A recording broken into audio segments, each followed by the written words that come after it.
Good evening everyone!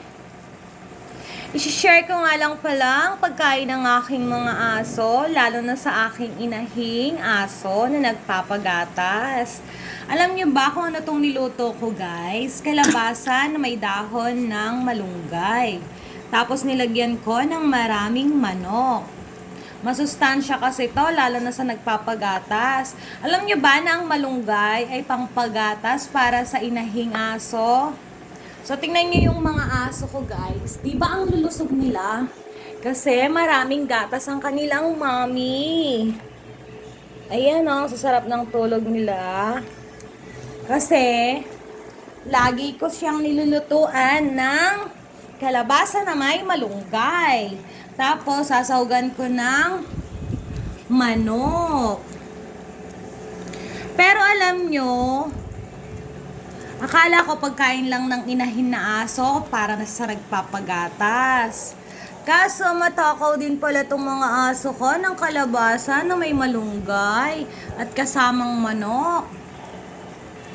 Pero mas gusto nila kung atay. Atay ng manok ang ihahalo. Ina-assorted ko kasi guys, ina-alternate ko. Kung minsan, atay ng manok.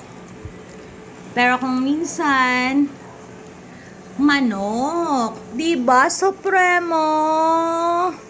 Pero may dog food din sila, guys. Para if ever na hindi nila maubos at magsawa sila, kaso talagang parati nilang nauubos.